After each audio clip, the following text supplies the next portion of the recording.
Hey, what up, guys? Just calling, I'm sorry. Blank, I don't know why. All right, guys, so we're going to break down the next division. This one's a 130-pound super featherweight division, the year end top 10s.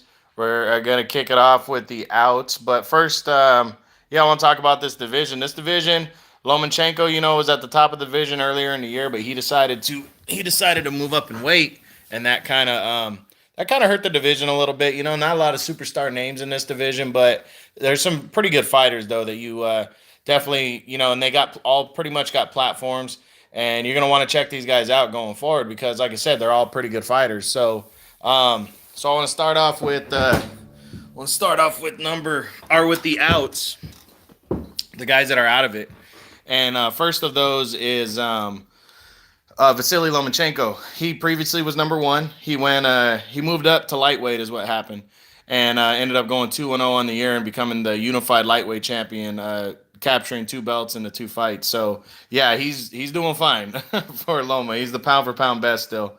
Next guy that's out is Orlando Salido. Salido didn't fight. He was coming off a loss from 2017 when he got TKO'd and upset in the very last round. Again, or in the ninth round against Mickey Roman last year in December. So he had originally retired. He retired right after the fight. Then he came back about a week later and said he was just emotional. He wasn't really retired. And then he went out and won like some Congress or Senate seat in Mexico, and pretty much has retired. So I have him as retiring. He was ranked fifth previously, but he's 40 now and he's got nothing left to prove. I mean, Orlando Salido really had a great career and really, I think he was a 3 or 4 time world champion in two different weight classes. Very good fighter. He's got nothing to come back for unless he needs the money, and I hope he doesn't because he was a great fighter and he should just hang him up now. And then the last guy that's out is former WBA champion Jezreel Corrales. Corrales was in 2017. He lost his title on the scales, and then he proceeded with the fight against Alberto Machado for the vacant belt for Machado. And he was winning the fight. Looked like he was wearing down the younger Machado. Machado caught him with a left in the eighth round and knocked him out. That was in October of 17. So that hurt. What's his name? Corrales. That took him out, and he ended up not fighting at all in 2018. He was ranked seventh, and once his year was up in October, I dropped him out of the top 10. I haven't heard anything about his return, and it's a shame because he's a good fighter and he's still young. He's only 27 years old. So that's probably what he's doing, just taking a year off after a loss. But I hope he bounces back. I hope his contract with Golden Boy is still valid because they have a lot of the good fights that can be made here. And even if he decides to move up to lightweight, I'd like to see him make a comeback at some point. All right, let's jump into the top 10 now. We start with I have a three-way tie for 10th. It was tough to pick one over the other because of their history against each other, so I'll break these guys down. We're going to start with contender Rene Alvarado. This guy's been around a while, even though he's only 29 years old. He's kind of still in his physical prime, but he's been around for a long time. He's one of those Mexican fighters that started off early in his career. You know, he's got 8 losses on his resume, but again, he just recently came into his own. He was coming off of a great win over Denis Shafikov in December of 2017, and he rode the wave of that. He fought twice in 2018. Didn't really fight anybody big, but he got into a mandatory title fight in I believe it was December. He fought a mandatory title fight against Carlos Morales and got a convincing decision win. Now he's set to challenge Alberto Machado next, but Machado's making a optional defense in February, and he's probably going to be in line to face him after that. He should be anyway. So we'll see. We'll see what he's got, but this will be his first world title shot. It's been a long road for a guy like Alvarado. He's had a very similar road to that of like Orlando Salido, who really took a lot of lumps early in his career and, isn't the best fighter in the world, skillful, but is tough as hell and keeps banging and stays active. So, we're going to see what he does. Tied with him for 10th is former world title challenger Robinson Castellanos. He previously was 9th for me. He actually, had a really good 2017, knocking out Yuri Gamboa and then challenging Jezreel Corrales for the title, but coming up short by a technical decision after 9 rounds. A cut stopped that fight. But He didn't fight for over a year, and this really hurt him. And he ended up only fighting once. He took on Shavkat Rakhimov, undefeated Russian fighter, and got his ass whipped. He got knocked out in only 2 rounds after a 13-month layoff, and that took him out of boxing for the rest of the year. So no news on what he's doing next. Castellanos has had a pretty long career. He's 36 years old, and I really wouldn't be surprised if he decides to hang him up at some point. He's not ranked anymore. And, we'll see what he decides to do, but he's still good enough based on his wins last year to be here. But I don't expect him to be in the top 10 much longer, to be honest. And then lastly, tying for 10th is former unified champion at featherweight, former featherweight unified champ, Yuri Gamboa. Gamboa, his contract with Golden Boy, it was weird. He won his last fight against Jason Sousa last year, and then his contract with Golden Boy was up. Or he decided to leave. They decided to part ways, and I was surprised by that. And he ended up facing. He only fought one time. He came back in November to face little-known Miguel Beltran Jr. Got a 10-round decision. This was in a lightweight fight. The talks are that he's going to be facing Juanmanuel Lopez in a way later than we wanted fight. That's supposed to come next. I'm not sure what weight it's going to be at. If he decides to fight that fight at lightweight, then I'll drop him out of the top 10 here at 130. But I think he will do that. And then I wouldn't be surprised if he got a decent-sized shot. There's not a lot of guys that big-name contenders at 135, and I wouldn't be surprised if somebody like Lomachenko or somebody else decided to take him on because he is a name fighter. And he's up there in age, too. He's 37 now. He still can bang, but he's definitely, on his last legs here, and we'll see what he does. We'll see if he gets into a legitimate fight, which I think he will. All right, now finishing the year number 9 is former world champion Jason Sousa. Sousa, again, he entered the year not ranked. He was coming off of back-to-back losses in 2017 when he got his ass whipped against Lomachenko and stopped in 9 rounds, but then he pretty much got robbed against Gamboa. He should have won that fight. It was close, but he should have beat Gamboa, and he lost a close decision after knocking Gamboa down too. So he didn't fight all the way till August, and then he came back and got a knockout win, and is supposed to be returning on January 18th on ESPN against who is it? Some guy named Moses Delgadillo. He's ranked number 7 by the WBC. This is a good guy, though. I wouldn't be surprised if he got a title shot because he's easy to hit. He's hittable. He's tough, but, he's a good name to get on your list as a former champ. I wouldn't be surprised to see somebody like Masayuki Ito, the WBO champion, to face him, or even Miguel Berchelt later in the year.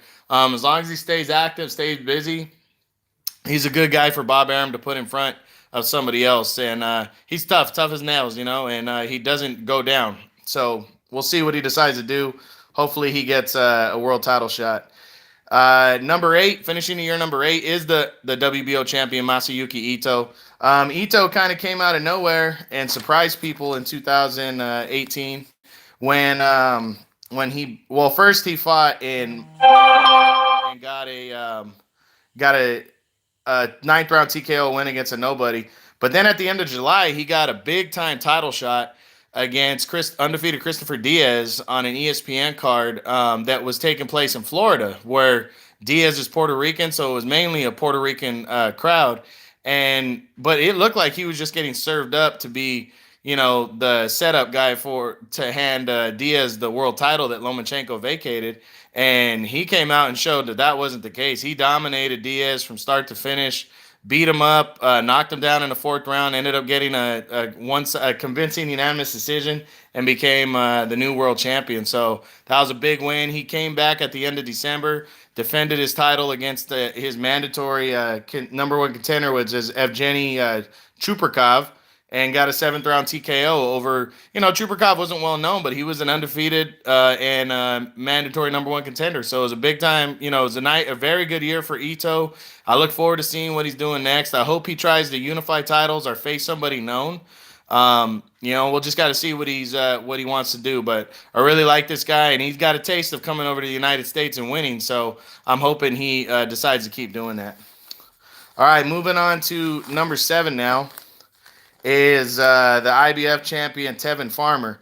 he wasn't ranked coming into the year, but he had gotten robbed at the end of 2017. He deserved the decision. He deserved to be the new world champion, and they gave it to I forget the Japanese fighter's name, but they gave it to him. He waited around for the first half of 2017 to get his mandatory rematch, and it turned out that the guy who beat him tested positive for something. So they stripped the title away from that guy.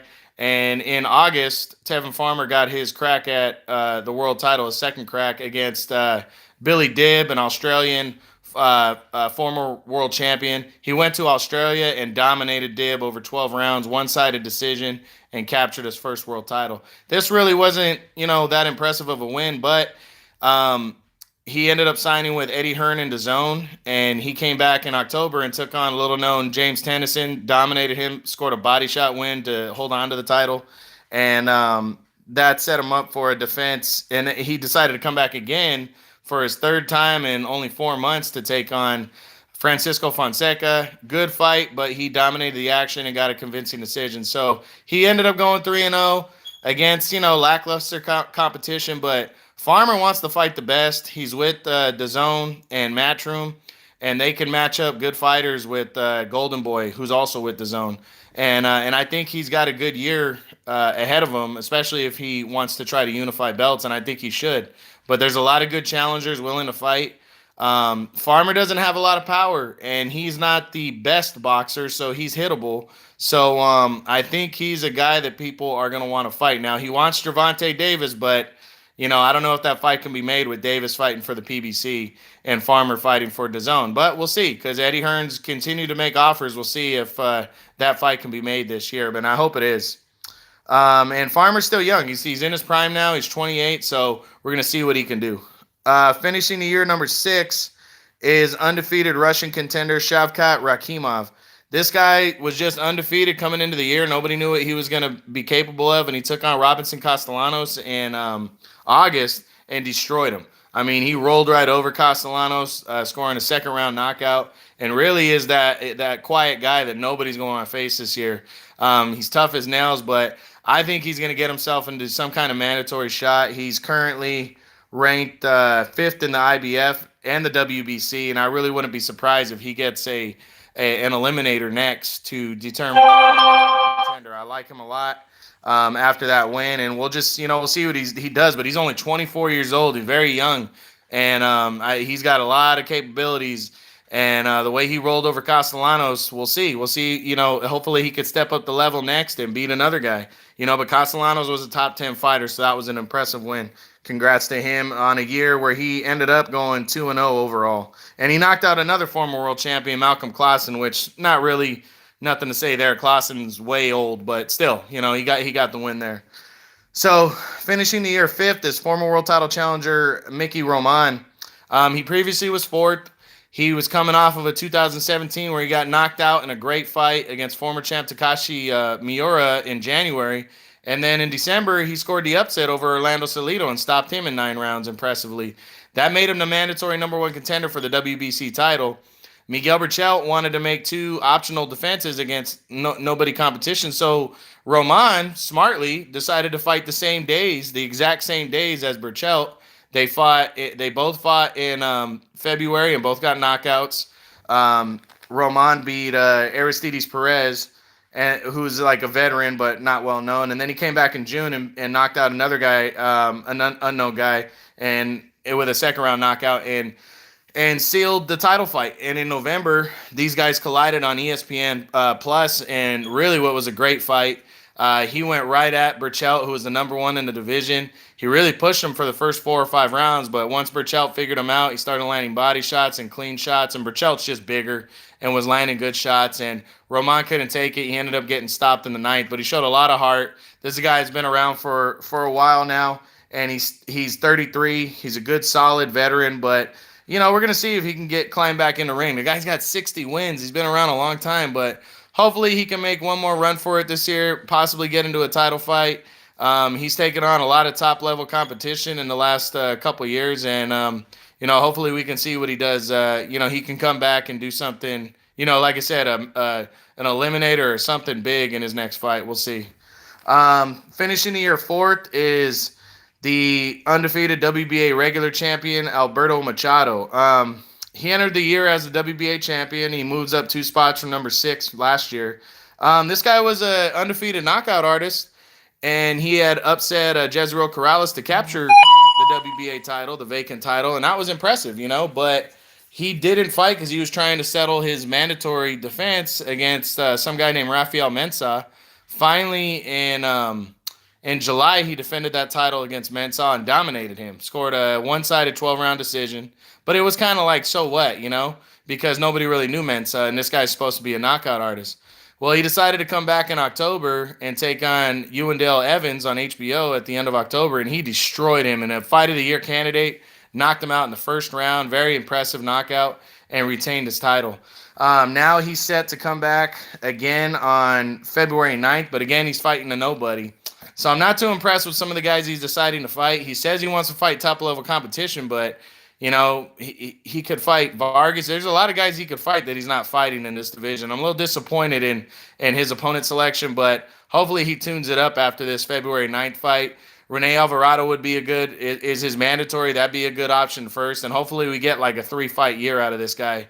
And, he faces somebody legitimate late in the year is what I'm hoping for.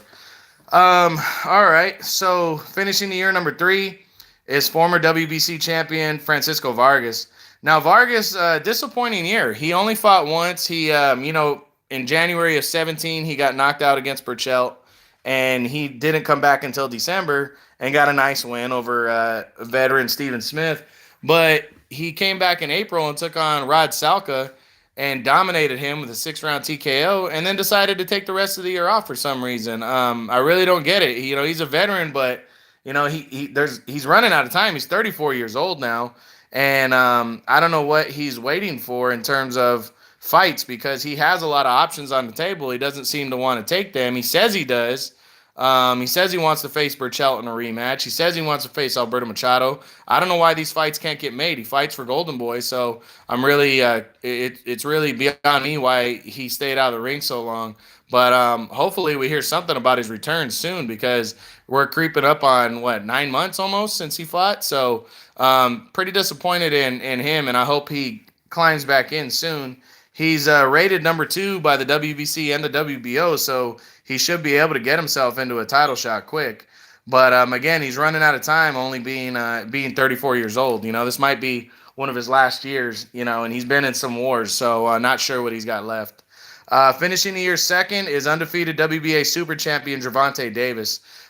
He was coming off of 2017 where he missed weight on the Mayweather-McGregor undercard, lost his title on the scales, stayed undefeated, but a lot of people weren't happy with his discipline and missing weight. Well, there was talks about him moving up to lightweight, and he scratched that and stayed at 130 and got a gift to fight for the vacant WBA super title, which I don't even understand why they gave him that opportunity, because Alberto Machado won the legitimate WBA title. So they bumped Machado down to regular champ, and they gave Davis the option to be the super champ.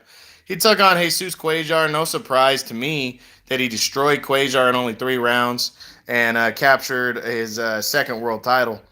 This guy's still very young. He's 24. He moved up 6 spots from number 8, but a lot of that had to do with Jose Pedraza becoming a lightweight champion.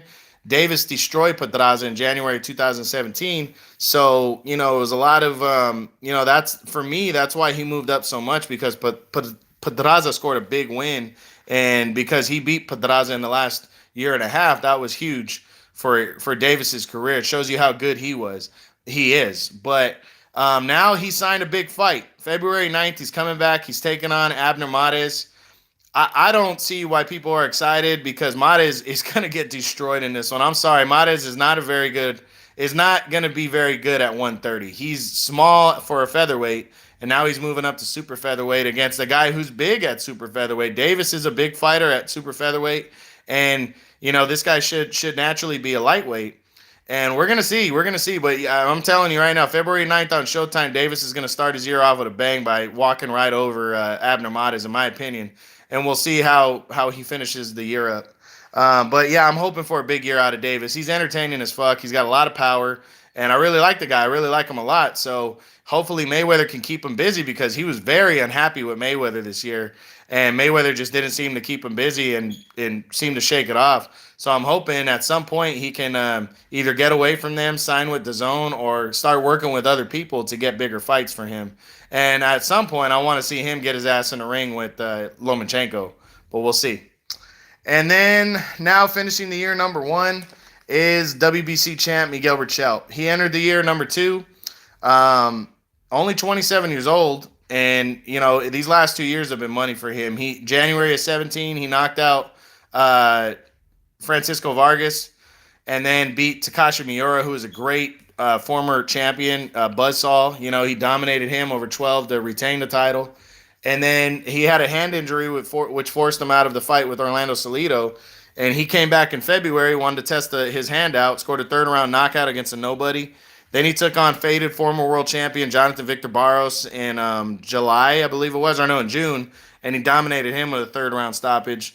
And then he had to make his mandatory against Mickey Roman. And as I told you earlier, he had his hands full. You know, at first, it looked like Roman was overwhelming him early on, but he continued to bang, continued to fight back. Really good fight through the first 4 or 5 rounds. And then around the middle rounds, he took over the fight, started landing his hard body shots and really, put it on Roman before finally stopping him in the 9th round impressively. So big win right there. Absolutely deserves to be number 1 in the division. I don't know if he's fully signed with ESPN or not, but he's got a lot of options, and I hope he ends up getting in the ring with somebody good in his next fight. Now that he made his mandatory, he needs to sign a big-time fight. Probably going to recover, come back maybe in March or April. And again, I hope for a big year. And there's also been talks about him possibly facing Lomachenko, moving up to 135, or Loma moving back down to 130 to fight him. So either way, I think it'd be good. And I hope these two guys can lock horns and he locks horns with a big fighter because he absolutely is number 1. And I want to see him continue to prove that and face the best, you know, and we'll see what kind of year he has. So that was it, guys. Check out some of these guys. Berchelt, he's going to get platform on ESPN or DAZN. Gervonta Davis is Showtime. Vargas will be on DAZN. Machado on DAZN. Rakimov will get platform. Farmer's on DAZN. Mickey Roman he fought his last fight on ESPN. Ito was on ESPN. Jason Sousa on ESPN. The only guy I see here that really doesn't have a standing anywhere is Gamboa, but Gamboa's got a big enough name where he can sign somewhere. So this division had a good year, even though it kind of flew under the radar. And we'll see if it can keep it rolling in 2019. So that's it, guys. When I come back, probably tomorrow morning, maybe even tonight, I'll hit the 140-pound junior welterweights. And I'll get those guys rolling. A lot of movement in that division this past year. A lot of stuff going on. And we'll see if we can get that going. But I will talk to you guys later. Have a good rest of your night. All right, bye.